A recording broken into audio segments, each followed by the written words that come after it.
Hello అమ్మాయిలు, అందరూ ఎలా ఉన్నారు? చాలా రోజుల తర్వాత నేను మళ్ళీ వీడియో రిలీజ్ చేస్తున్నాను. నిజానికి లాస్ట్ 1 ఇయర్గా నేను బ్యూటీ ఫీల్డ్లోకి వచ్చి ఏదేదో చేద్దామని ఇంకేదో చేశాను. మొదట్లో బ్యూటీషియన్ కోర్స్ నేర్చుకున్నాను. తర్వాత మేకప్ కంటిన్యూ చేసి దాంట్లో ఆర్డర్స్ కూడా తీసుకునేదాన్ని. కానీ డైలీ ఆర్డర్స్ కోసం వెయిట్ చేస్తూనే ఉంటే మన టైం సరిపోదు కదండి. మనకున్న ప్రాబ్లమ్స్కి ఒక ప్రాపర్ ఇన్కమ్ ఉంటే బాగుంటుంది అని మధ్యలో ఎస్ మేడంలో జాయిన్ అయ్యాను. ఒక 5 months జాబ్ చేశాను.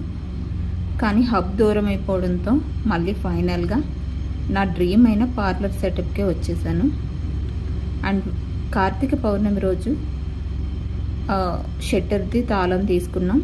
నెక్స్ట్ డే నుంచి వర్క్ కూడా స్టార్ట్ అయింది. ఫస్ట్ పెయింటింగ్తో స్టార్ట్ చేసాం. తర్వాత డోర్స్, మిర్రర్ సెట్టింగ్ అన్నీ మొదలుపెట్టారు.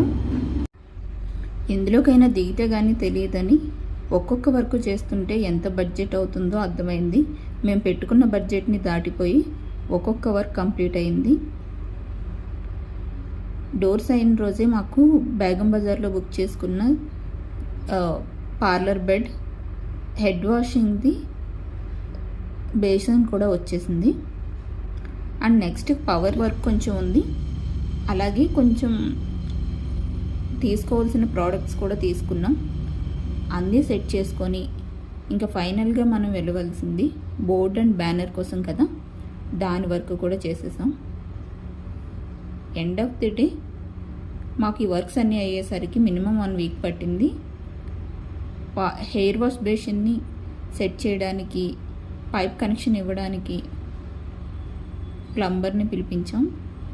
నిజానికి నేను చాలా బేసిక్ బడ్జెట్లో స్టార్ట్ చేయాలి అనుకున్నాను. కానీ మా బడ్జెట్ని దాటేసింది అని ముందే చెప్పాను కదా. ఆ డోర్స్ వర్క్స్ చేసేసరికి ఆ రోజు నైట్ 10:30 అయిపోయిందండి. నేను 9:30 వరకు వెయిట్ చేసి ఇంకా పిల్లలు ఒక్కరిగా ఉన్నారు, నిద్ర అయిపోతారని నేను ఇంటికి వెళ్ళిపోయాను. మా హస్బెండ్ ఉండి ఇంకా మిగతా వర్క్స్ కూడా కంప్లీట్ చేసి వచ్చారు.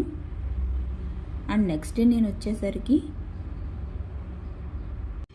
పార్లర్ అయితే ఇలా ఉంది. చూస్తున్నారు కదా, చాలా మినిమల్గా వర్క్స్ అయితే చేయించాను నేను. అండ్ నెక్స్ట్ మనకి కావాల్సిన బోర్డు, బ్యానర్ కోసం నేను ప్రింటర్స్ దగ్గరికి వచ్చాను. మనకి నచ్చినట్టు చెప్పి చేయించుకోవాలి. సో ఆ వర్క్ అయిపోయిన తర్వాత నేను పార్లర్లో పెట్టడానికి కావాల్సిన కొన్ని చైర్స్, టేబుల్ కోసం